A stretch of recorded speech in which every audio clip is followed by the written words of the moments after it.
You don't leave a house. You don't leave a crib. With Kai, bro. You know what I mean? Like, and to be honest, I look at it like Kai got this no glazing. Yeah. But think of an apple, right? Yeah. Think of an apple. And it's got one little brown spot on that. Reggie, that brown spot, bro. Like, especially for that whole house. He don't do nothing high production, productive, nothing. And he just crack uncomfortable jokes. Like, out of that whole house, Reggie is the weakest link. Kai's Mafiathon 3, of course. Huge event. And Kai, he starts teasing the guy. So I'm going to play you guys that clip first. Yeah, DDG pulled up right now. Hello. Hello. Who pull up right now? You don't like that. Play Mafia? Play Mafia with Daryl. I wouldn't even play cards with that.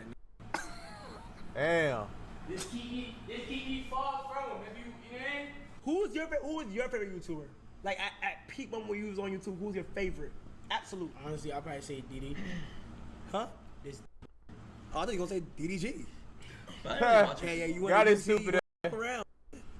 As y'all can see by the title of this video, bruh, Reggie and DDG still beefing. Now, I've been in and out of the goddamn Cenat goddamn Mafiathon shit, bruh. I ain't gonna lie, I can't watch that shit for long, bruh, cause that shit be hitting me with back-to-back ads, bruh. And I ain't got no money to be, you know what I'm saying? I ain't rich like y'all. I can't pay for, no subscription to, you know what I'm saying? If you're new to the channel, make sure you hit that like button, subscribe, turn on post notifications. I upload every single day. And you can also follow me on every social media link that's in the description below. And we about to go ahead and jump right into this video, bro. Let's see what's going on, man.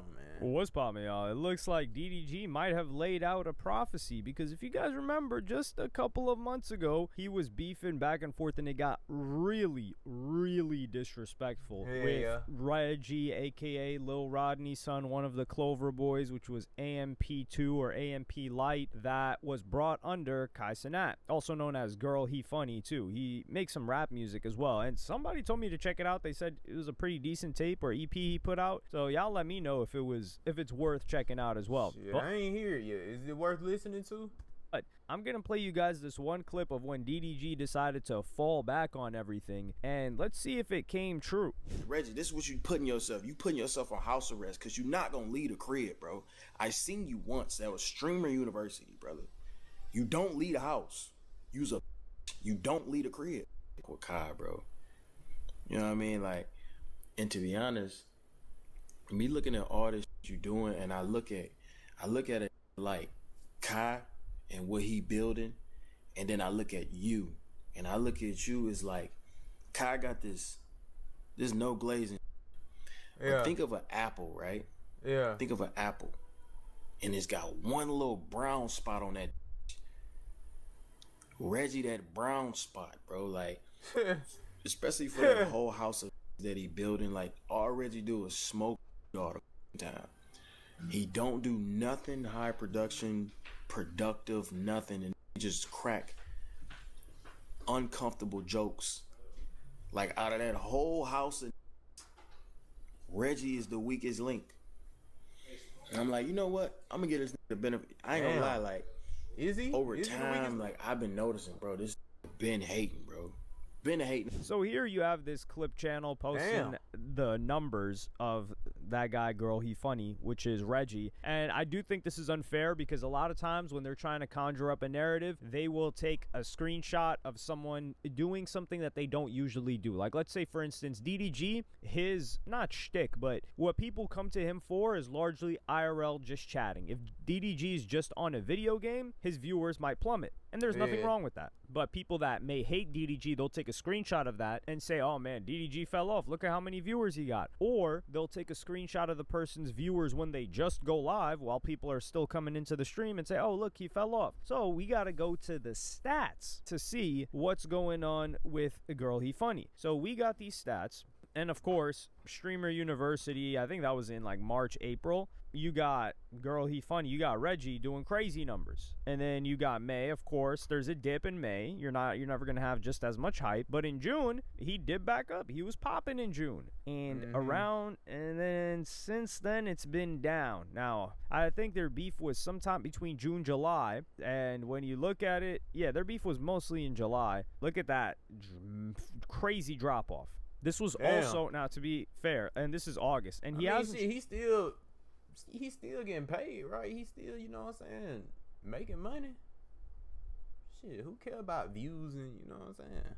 Streamed, I mean, he was doing double the hours in June, nearly. He was doing 117 versus the 60 that he did in August. But now he's averaging a little bit over 4,000, which is more than the 1.9K that they were trying to say he averaged in that screenshot. And this is more than enough. This man still got, bro, you know how hard it is to get 1,000 people in your stream?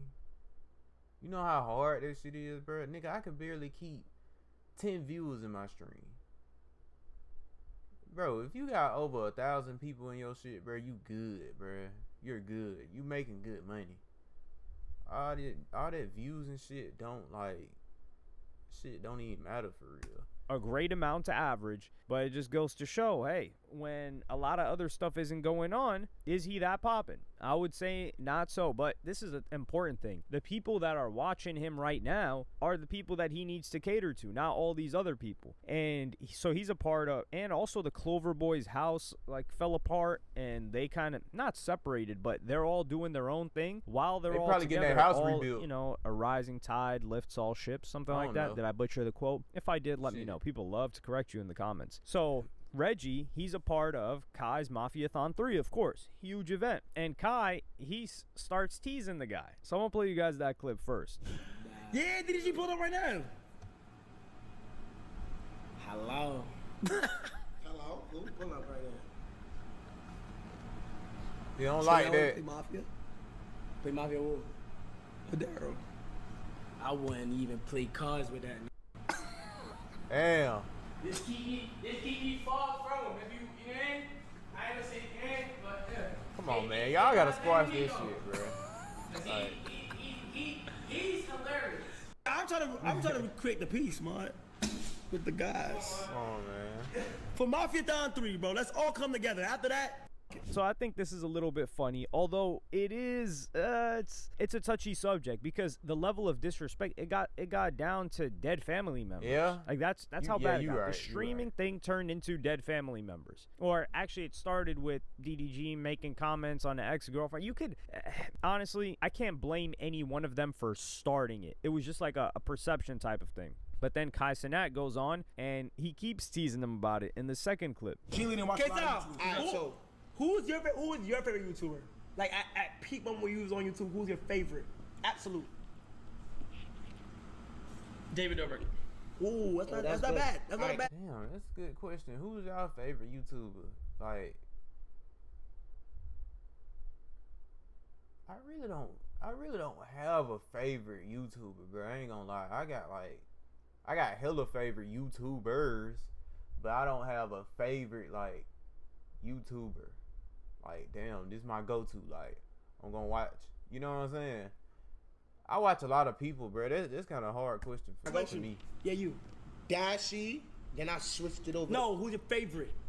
Flight. Automatic. That's a good, bro. That's a good.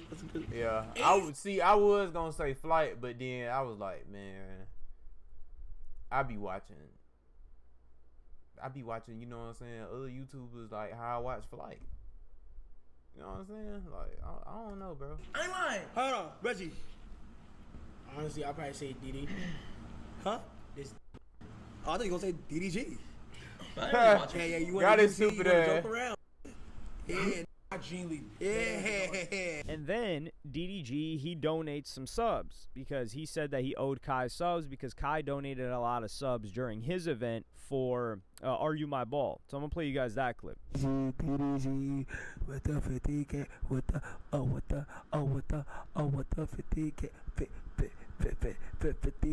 gifted. You know what's crazy? I do think there's a world Well, I'm peace, bro. Chat, how legendary would it be if the guys just put their past aside, bro? I'm peace. You see, they might as well. Chat, bro. how much of a W moment would that be, us as black men, to just sit down, chat? So here, Cenat, he's trying to patch things up, and this is where I gotta be fair and say, man, ain't no patching this up. I don't think this is something that can really be patched up, especially considering the background of both of these guys. Not background as in like street background, but just a level of respect, because DDG is the one that took it to the utmost highest levels of disrespect. So it would have to be DDG that really sincerely apologizes. He's not going to do that, and even then, I don't think Reggie would be willing to accept that apology because of how far he took it. So they're in a tough situation, and this is why when I talk about it earlier, like last month, I was saying, yo, Cenat, he had the power. I genuinely believe he had the power to stop this. And DDG even called, and this is why I gave DDG credit. He called Kai behind the scenes, and he's like, yo, I know this is your man's. Can you sort the situation out behind the scenes? Because I don't want this to escalate. He's not going to like where I take this. And Kai says, like, that's their business. But now he's saying, like, yo, I want to patch things up. Well, Kai's in a tough position now, because if he had threatened that dude's career, like, yo, I'm gonna stop messing with you if you keep going at my mans like this, like, you gotta fall back. There is nothing more threatening or damaging than someone potentially losing their income stream, and not losing their income stream, but losing access to the biggest streamer in the game. So if he put his foot down then, it would have that guy would have for sure fell back, and he wouldn't have escalated. What do they say? An ounce of prevention is worth more than a pound of cure, or prevention is the best medicine, whichever one of those quotes you like to pick best. And then DDG, he responds to the whole situation with a mature response. I'm gonna play you guys that clip right now. To just sit down, chat. Listen, it don't have to be no sit down, no nothing. Nigga, if the nigga don't want to talk to me, I don't have to talk to the nigga, bro. But at the end of the day, I don't never want to make it weird for Kai. You feel me? So that's why I'm not pressed about, like, pulling up or doing this and that if it's going to cause that's already there issues. It's not that deep. I owe Kai 1,000 subs. I sent 250 already. I owe him 600 more. No. What's the math? I owe him 750 more subs, bro. Kai gave me 1,000. I told him to give him back. I owe him 750 more subs. He gonna get that regardless whether I pull up or not. You feel me? But I do feel like it's definitely Granted, I do think DDG understands the level that he took it to, and he's like, yeah, it would kind of be crazy for me to show up. It would reignite the beef, because all of the fans would start talking about it like, damn, this is how this guy's acting, or this guy disappeared when DDG pulled up. And I think it's unfortunate. I hope that they're able to repair the entire situation and do it offline, because not seeing DDG do something with Cenat when Cenat messes with DDG so heavy, it's gotta suck. I don't think DDG minds too much. Like, of course, I do think he wish he could be there, but he's got his own thing going on. He even wanted to have his own streaming house going on at the same time as Cenat was doing his Mafiathon 3. But the people that were supposed to be involved with it, this other guy, Jay Cinco, and I think Dub and someone else, they wanted to delay it. So I'm gonna play you guys that clip right now. This is what they were saying. They were saying, oh, it's too much traffic on Twitch right now, right? We should start in October. I said, why the f will we start in October? I'm gonna wait till he finishes. When that's 30 days from now, we already have the house. It's gonna be traffic all the time. After Kai get done jumping out of a spaceship with Jeff Bezos and landing at Dwayne Johnson house, see, Phase starting that you subathon. You can't compete with that, man. Like, you does it really matter when we start? Jay Adams, appreciate that 5 gifted. I mean, it's probably easy for you because you already got the, you know what I'm saying, the big following and everything, bro. But niggas like me, bro, if Kai, you know what I'm saying, if I was like a up and coming like Twitch streamer, you know what I'm saying, I'm streaming on Twitch everyday type shit, bro. September, that would be like the month that the Mafia-thon 3 began. September probably would have been the month I took a vacation, bro. I ain't gonna lie. Cause all my viewers would be gone. Everything would be gone, bro. I just, you know what, y'all go enjoy it, you know what I'm saying? Cause I know that's what they gonna be watching most of the time. Y'all go enjoy that goddamn Mafia-thon, bro. I'll be back goddamn October, November. Shit. Whenever it's over. It doesn't matter at that point, bro. Shit. It is what it is. Like, that's what you think of. You don't think of the day that, I'm on vacation, that Kobe nigga. only dropped 5 points and sat on the bench or whatever and fucked up everybody parlay. You talk about that time when Kobe dropped 81 on niggas. 61, same shit. You feel me? No, it was 81. 81. That's what it is, bro. No Kobe. I am in full agreement with DDG here. Why are you going to postpone whatever you got going on because Cenat is doing his own thing and then FaZe is going to do their own thing after? So you should really look at it as like, yo, let's mess with our core, and then all the other like softer viewers, you want to call it that, or less interested viewers or casual viewers, they can come in whenever they want. Like, you're never, the fact that they feel like, oh, this guy took away all the viewers gives you an opportunity to get new viewers. Like, for example, like you look at other streamers like an XQC, for instance. Granted, their yeah, not when they got, not when Kai got celebrities and shit coming on his stream. Cause what if one of the celebrities they like on Kai's stream? Nigga, I'm cooked. Like, what? Communities are a bit different. Bro. But like, what does a J Cinco or have anything to do with? Not DDG, because they are cool, but what does he have anything to do with Cenat? Now, sure, people may watch both, but this is an opportunity. I just don't like the idea of, oh, I'm not going to do anything because somebody else is doing something. Now, this makes sense in the music world when you know somebody's going to outsell you, and that matters, and you want people to pay attention to your album because this is a one-time thing. But streaming is not a one-time thing. It's a consistent thing. And I just think it's not sucker stuff because I think that's a little bit too much, but I just think it's like, yo, have some confidence in you as an individual. You are very different. Cenat delivers a certain level of content, and that appeals to certain people. It doesn't appeal to other people. So you may appeal to a certain group of people that Cenat doesn't appeal to, and you just focus on that group. And that's why I always think like people are a little bit too, not small-minded is the word, but a little bit too limited in their view on how many viewers there are in this world that are willing to watch you. And they just focus on like, man, this guy's taking all the juice, right? He's hoarding all the viewers, when I don't believe it works like that. I mean, you got to look at the vlog era, right? Like DDG had the sauce, but there were a bunch of vloggers eating at that same time too. But let me know what y'all think about this in the comments. Like, subscribe, and hit the notification bell if you enjoyed. And I'm gonna see y'all on the next one. I don't think they ever squashing that damn beef. I'm just gonna be honest with y'all. Like, that shit is over with, bro. Once you bring goddamn dead folks into beef, bro, like, that shit is done, bro. Like, if they do somehow squash it, then okay, cool. But me personally, I don't see that shit. But make sure y'all leave a like, subscribe, do all that good stuff, bro. And if y'all want more videos like this, let me know. Send me the videos, do whatever. And I'm gone, nigga.